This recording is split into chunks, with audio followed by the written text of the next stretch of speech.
하나님의 말씀 사도행전 1장 6절에서 11절 말씀을 제가 한번 읽어드리겠습니다. 그들이 모였을 때 예수께 여쭈어 이르되 주께서 이스라엘 나라를 회복하심이 이때니까 하니 이르시되 때와 시기는 아버지께서 자기의 권한에 두셨으니 너희가 알 바 아니요 오직 성령이 너에게 임하시면 너희가 권능을 받고 예루살렘과 온 유대와 사마리아와 땅끝까지 이르러 내 증인이 되리라 하시니라. 이 말씀을 마치시고 그들이 보는 데 올려져 가시니 구름이 그를 가리어 보이지 않게 하더라. 올라가실 때 제자들이 자세히 하늘을 쳐다보고 있는데 흰옷 입은 두 사람이 그를 곁에 서서 이르기를 갈릴리 사람들아 어찌하여 서서 하늘을 쳐다보느냐. 너희 가운데 하늘로 올려주신 이 예수는 하늘로 가심을 본 그대로 오시리라 하였느니라.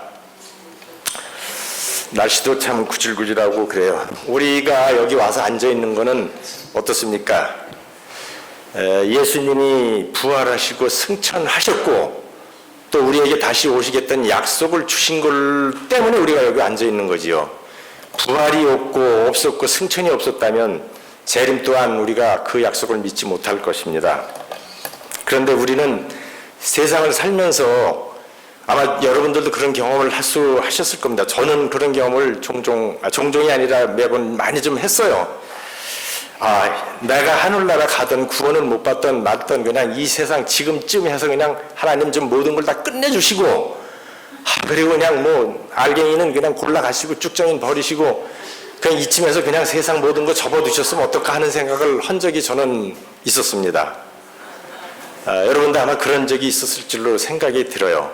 그런가 하면 또 우리가 이 세상이 너무너무 즐겁고 행복하다. 이대로 그냥 영원히 여기서 세상에서 살고 싶다. 예수님 재림이 없어도 좋다. 이런 적 있었을까요? 아마 그런 적은 별로 없었으리라 생각이 듭니다. 아무튼 주께서 구름 가운데 승천하신 모습을 제자들이 바라본 이래로 주님의 백성들은 그 10년 가운데 그리스도의 재림이 소망이 불타오르고 그들의 생전에 그들이 살아있을 당시에 주님이 오시리를 희망했을 것입니다. 수세기 동안 그리스도의 충성스러운 신자들은 내가 다시 와서 너희를 내게로 영접하여 나 있는 곳에 너희도 있게 하리라 하신 요한복음 14장 3절 말씀을 믿고 그 약속을 굳게 붙잡은 많은 사람들이 있었습니다. 18세기 위대한 찬미가 작사가인 찰스 웨슬리는 오랫동안 기다리던 주여라는 작시로 평생 동안 재림을 기다리는 마음을 표현하기도 했습니다. 19세기 초 대각성 운동 시기에 다니엘서와 요한계시록의 예언을 깊이 연구한 신예교 설교자 윌리엄 밀러와 숱한 사람들이 입에서 주께서 오신다라는 외침이 흘러나왔습니다. 1844년 대실망 이후 함께 성경을 연구하며 탐구한 무리 사람들은 구주께서 곧 오시리라는 긴박성을 재확인하고 1860년 예수님 재림이 중심이 되는 소망을 나타내기 위해 제7일 안식일 예수 재림교라는 남은 무리를 결성하는 오늘날 우리가 속해 있는 이 교회를 탄생시켰습니다. 또한 그렇지만 오늘 또 2015년 그리스도께서 오신다는 이 소망을 여전히 우리 심령에 불타오르고 있습니다. 그러나 우리는 정말 예수님이 오셨을 때 내가 맞을 준비가 되었는지 한번 스스로 반문해 보면 아무리 생각을 해봐도 나 자신은 아마 낙제점인 것이 확실한 것 같습니다. 그러면서 나는 내 마음속에 심령 한구석에는 좀 더 웃기슬렴이고 주님께 가까워지기에 노력하지만 그렇게 하려고 다짐하지만 작심삼일로 마무리되는 경우가 허다합니다. 인생은 과거와 똑같이 계속되리라는 생각에 빠지기 쉬운 것이 인간입니다. 베드로후서 3장 4절에는 이런 생각을 지적하고 있는데 한번 읽어드리겠습니다. 3장 4절 맞습니다. 주의 강림하신다는 약속이 어디 있느냐? 조상들이 잔 후로부터 만물이 창조할 때와 같이 그냥 있다 하니 5절에는 이는 하늘이 예적부터 있는 것과 땅이 물에서 나와 물도 성립된 것도 된 것은 하나님의 말씀으로 된 것을 그들이 잊으려 함이로다. 이렇게 과거에 흘러왔던 것처럼 앞으로도 계속 흘러갈 거라는 막연한 생각을 가지고 우리는 창조의 어떤 그 진리를 아주 그냥 희석시키는데 우리는 한몫하고 살아왔다 이거지요.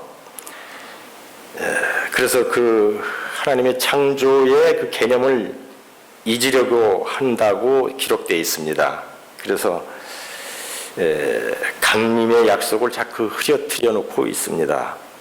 순전히 세속적인 관점에서 그리고 개인적인 관점에서조차 우리는 때때로 이런 식으로 생각하도록 유혹을 받습니다.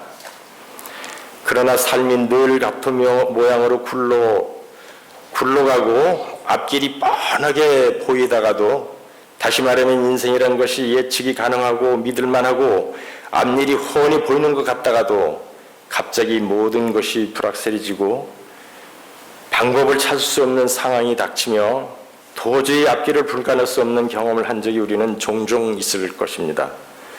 만약 우리가 눈을 뜨고 세상의 사태를 직시해보면 정치적으로나 경제적 문제가 붕괴의 찰나와 번영의 사이를 오가고 있으며 어찌 보면 잘 될 것도 같고 어떻게 보면 막막해 보이는 것이 요즘 세상 돌아가는 현상입니다. 붕괴와 평안 둘 중 어느 상황에 부딪힐지 모른 채 하루하루 살고 있는 것이 사실입니다. 사회적 제도가 갑자기 변하고 도덕성은 점점 무너지고 한국의 교회 상태를 보아도 그동안 쌓아올린 선조들의 신용 상태가 무너져가고 있습니다. 우리는 개혁과 부흥을 외치고 있으면서도 성숙한 재림 성도의 모습을 보여주지 못하고 재림의 시기를 놓쳐져가는 우리의 잘못들을 깨닫지 못하고 우리는 살아가고 있습니다. 사람들이 교회에 등을 돌리고 기독교를 거부하는 이유는 말과 행동이 다르고 이해타산적이며 자기를 높이려 하고 성숙한 인격을 지니지 못했으며 재림 성도로서 믿는 도리를 삶으로 실천하고 구현해내지 못했기 때문에 그렇습니다. 교회에 대해 실망하고 교인들을 업신여기고 깔보기까지 합니다. 요즘 기독교 신자라고 그러면 손가락질해요. 네 행동거지 제대로 하지도 못하면서 교회는 왜 가느냐고 그러고 돈은 왜 갖다 바치냐고 사회 사람들 그렇게 깔봐요. 저도 많이 손가락질을 받았습니다.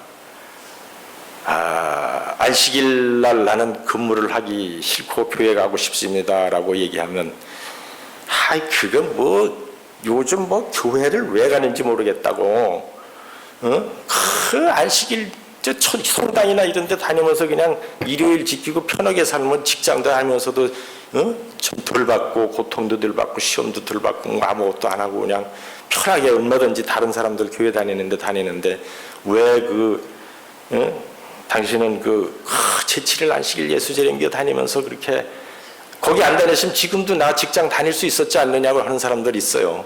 요즘도 가끔 전화해서 그래서 나 지금 편하다고 그냥 그러고 끊었습니다. 하여튼 우리가 부응하지 못하고 결국은 이런 못된 것들로 인하여 우리는 예수 그리스도의 재림이 막연하다는 생각을 갖게 만드는 결과를 초래했다고 부정할 수 있겠습니까? 우리 자신이 재림을 늦춰가고 있는 것 같습니다. 교회 모습과 사회생활 모습을 우리가 한번 좀 잘 생각해 봐야 될 것 같습니다. 그래서 요한계시록 3장 14절 22절에 예수님은 라오디아 교회에 보내는 기별에서 마지막 때의 부흥과 개혁이 절실함을 지적하셨습니다. 볼지어다 내가 문 밖에서 두드리노니 누구든지 내 음성을 듣고 문을 열면 내가 그에게 들어가 그로 더불어 먹고 그는 나무로 더 먹으리라. 예수께서는 다시 오시고 싶지만 우리가 그분 앞에서 겸허해지기를 바라십니다. 우리는 겸허해지지 못하고 우리 할 일을 다 못합니다. 마음문을 활짝 열고 그릇이 된 모든 것을 받아들여야 합니다. 우리는 교회에 오지만 마음을 열지 못하는 사람들이 덜어 있어요. 저 자신도 어떤 때 때로는 아주 마음이 활짝 열린 것 같다가도 어떤 때는 또 마음이 굳게 닫혀서 누가 무슨 얘기를 하면 그렇게 그냥 꽉 닫고 내 고집을 부립니다. 우리는 조금씩 서로 잘못하더라도 이해를 하고 또 내가 잘못한 것이 있다면 사과도 할 줄 알아야 되겠죠. 그러나 정말 어떤 때는 우리가 재림을 기다리는 성도인지 아니면 내 자존심을 살리기 위해서 이 교회에 오는 건지 모를 때가 저 자신도 많이 있었습니다. 그래서 청지기에 보내는 기별 제219쪽에 보면은 우리가 마지막 메시지를 전할 때 사탄은 영원한 생명과 관련된 엄숙하고 중대한 문제들로부터 사람들이 정신을 딴 것으로 돌리는 일에 성공한 것을 보고 매우 기뻐한다고 되어 있습니다. 그는 사람들의 마음에서 하나님에 대한 생각을 밀어내고 그 대신 세속적인 것과 상업주의를 집어넣도록 노력한다. 그는 세상을 흑암 속에 가두어두려고 한다. 사람들이 하나님과 하늘을 잊어버리고 모든 영혼이 그의 권세 아래 들어오도록 하는 것이 그의 목표이다. 이 목적을 위해 그는 관심을 사로잡을 만한 사업이나 새로운 발명품들을 그들 앞에 제시하여 그들이 하늘의 사물에 대한 생각할 시간을 갖지 못하게 한다. 목이 타요. 이렇게 좀 긴장을 했나 봅니다. 아무튼 잘 떠들다가도 이 자리에 이렇게 올라오면 그냥 다리가 후들후들 떨리고 가슴이 막 쿵쾅쿵쾅 뛰고 그렇습니다. 자, 여기서 보면은 사단은 우리의 관심을 사로잡을 만한 사업이나 아니면 새로운 발명품들을 그들 앞에 제시한다고 했어요. 우리들 앞에. 자, 우리 한번 이렇게 이 스마트폰을 한번 보세요. 제가 여기 어렸을 때 여기서 살았을 때 진짜 라디오 하나 없었어요. 그래서 그 우리 형님이 뭐 언젠가 어디 서울 가더니 많은 통을 하나 들고 왔어요. 그리고는 그 배터리라고 하는데 이 라디오보다 더 걸만한 배터리를 하나 놓고는 산에다가 쫙 꼭대기에다 안테나를 뭐 빨래줄같이 쫙 내려서 매놓고는 거기서 소리가 모기 소리 많은 소리가 막 맹맹맹맹 나요. 근데 보니까 라디오래요, 이게. 그거를 갖다 놓고는 이제 저녁에 뭐 여름철 되면 옥수수도 쪄먹고 콩도 까가면서 그거를 듣고 연속곡도 들고 막 울고 짜고 그러더라고, 아주머니들 모여서. 근데 그러더니 그게 조금 지나서 중학교쯤 다닐 때 되니까 이제 흑백 TV가 동네 한 사람이 샀어요.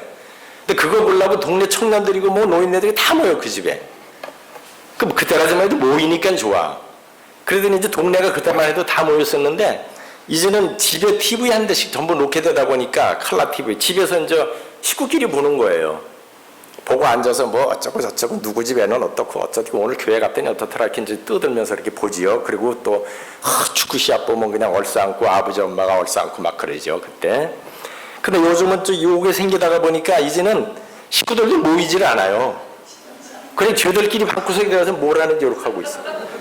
뭐 전철 타봐요, 이러고 앉았어요. 이 노인네들이 전철 타면 옛날에는 그나마 좀 자리를 비켜줬는데 요즘은 안 비켜줘요. 왜냐면 젊은 애들이 앉아서 이거 하고 싶어서. 이거. 손가락이 이게 아플 거야, 아마 이렇게. 뭔가 이렇게 보면 별것도 아니에요. 그냥 계속 뭐 뜨더라고, 누구 하고. 아무튼 그렇게 해서 이런 모든 발명품들이 사실은 하나님이 이런 발명품을 발명하도록 허락하신 이유는 주님의 사업을, 이걸 가지고 주님의 사업을 좀 열심히 하도록 이렇게 하기 위해서 만들어줬는데 이게 딴짓을 해, 이거 가지고. 뭐 이상한 것도 보고 다 보여, 여기서 보면. 요거 하나만 가지면 그냥 방 안에 들어가 있으면 시간 가는지 모르겠더라고요, 저도요. 뭐 주식도 여기 다 나오고 별거 다 나와. 뭐 세계 누가 어떻게 돌아간 거 다 나오고. 아무튼 그래서 우리는 이런 발명품들이나 새로운 사업이나 돈 버는 시간 때문에 우리는 많은 걸 뺏기는데, 그래서 각 시대의 대쟁투 488쪽에는 이렇게 기록하고 있습니다. 사단은 우리가 가장 잘 알아야 할 일들은 생각하지 못하게 만들고 우리의 마음을 빼앗고 무수한 관계를 고안한다. 사탄은 사람의 마음을 예수님과 그분의 진리에서 떠나게 하는 일이 자기의 문제가 달려있다는 것을 안다. 우리는 귀중한 시간을 쾌락과 몸치장과 돈 버는 시간으로 허비하는 대신에 열렬하고 경건하게 진리의 말씀을 연구하는 데 바쳐야 한다. 그렇죠. 돈 버는 시간에 어떻게 소비하는 것까지 참 지금 제가 뭐라고 얘기할 수는 없네. 저도 돈 벌고 쫓아다니니까 시간을 허비하고. 그런데 몸치장하는 것도 사실 그래. 이게 교회 한 번 오려면 옛날에는 안 그랬는데 이게 나이가 먹을수록 점점 이 몸치장하는 시간이 많이 들어가더라고요. 네. 나이가 들수록 더 한 것 같아요. 이게 구질구질하게 오고 싶지는 않고. 아무튼 그래서 우리는 그런데 시간을 많이 허비한다고 그랬어요. 그리고 열렬하고 경건하게 진리의 말씀을 연구하는 데 바쳐야 되는데 이 시간은 점점 줄어들지 않나 우리가 한번 생각해 봐야 될 것 같습니다.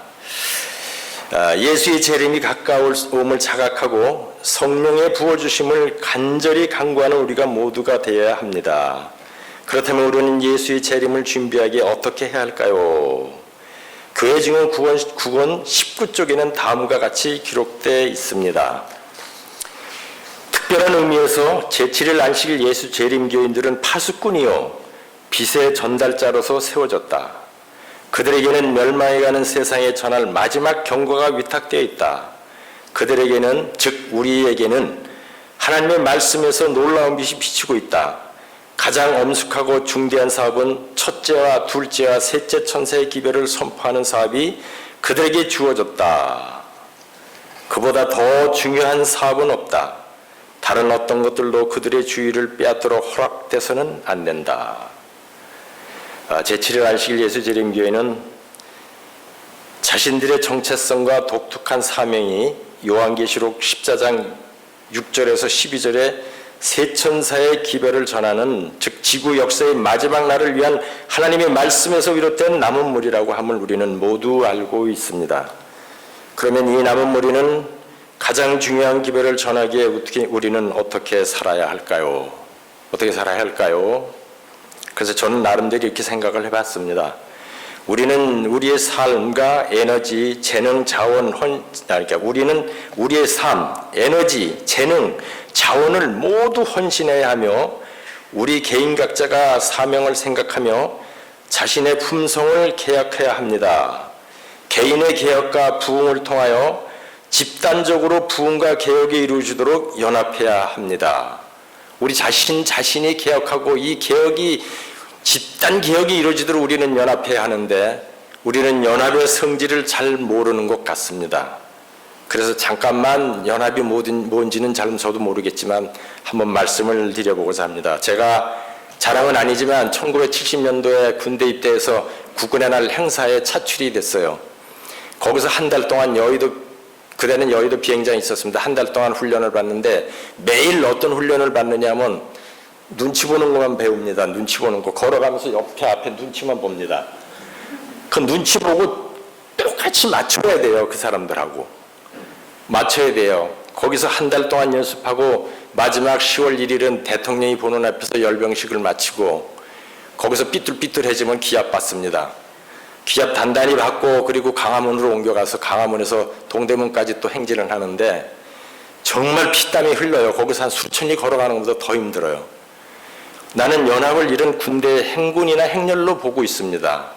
우리는 나가 잘났다고 해서 함부로 막 뛰어가고 내가 힘이 넘친다고 해서 막 걸어간다고 해서 우리 교회가 단합되는 거 아닙니다. 우리는 내가 아무리 좋은 일을 하고 좋은 생각이 좋은 아이디어가 있어도 우리는 옆 사람과 보조를 맞춰야 합니다. 우리는 개인 행동을 해서 물론 성공하는 경우도 있을 수 있겠지만 할 수 있으면 우리는 그래야 됩니다.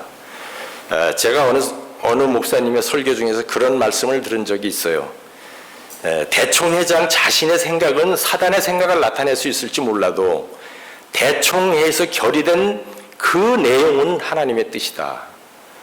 또 연합회장이 개인의 생각은 사탄의 생각일 수 있지만 연합회 행정위원회에서 결의되는 내용은 하나님의 뜻이다. 교회에서 교회 담임 목사님이 단독으로 하는 행위는 사단의 행위를 할 수 있을지 모르지만 교회에서 직원회나 교사회나 장로회나 집사회에서 토론하고 의결한 사항은 하나님의 뜻이다. 그러므로 우리는 항상 내 주위에 있는 사람들과 발을 맞추며 또 토론하고 의논하고 같이 가도록 노력해야 되지 않나 그런 생각이 듭니다. 요즘 우리 교회가 위기론에 휩쓸리고 있습니다. 여러 요인이 있겠지만 주된 원인 중 하나는 표면적 신앙, 다시 말해서 말씀과 믿는 도리를 삶으로 살아내지 못하고 말만 앞세우는 우리 태도와 사명과 역할을 수행하지 못하고 자가당착에 빠져 있고, 우리 모두가 재림 성도로서 구실을 못하기 때문임을 인식해야 한다고 느꼈습니다. 재림교인으로서, 즉 남은몰이라고 자칭하면서 고상하고 성숙한 인격이 결핍되어 있고, 또 아는 건 많아요. 아는 건 많아서 입만 살아있다고 누가 그러더라고요. 손해보기 싫어하고 희생정신은 없고 수근수근하고 이기적이고, 나도 못하는 일을 남이 하면 박수치고 좋아해야 되는데 내가 못하는 일을 남이 잘 해주면 비판적일 경우가 우리는 많이 있었습니다. 우리 자신을 좀 더 돌아보고 우리 모두가 한번 각성하는 기회를 갖기 위해서 이렇게 말씀을 드렸습니다. 저는 잘났는데 여러분 못나서 이런 얘기 드리는 게 아니고 저 자신부터가 많이 느꼈기 때문에 이렇게 말씀을 드립니다. 우리 모두 거듭나도록 노력하고 서로 배려하고 그리스도 예수님 닮도록 성령이 임하시기를 기도하며 재림교인답게 살면서 제7일 안식일 예수 재림교회 브랜드의 가치를 높여가기를 바랍니다. 이런 생활이 습관화되도록 저와 우리 모두 기도하기를 간절히 원하면서 그렇게 말씀을 줄이겠습니다. 감사합니다.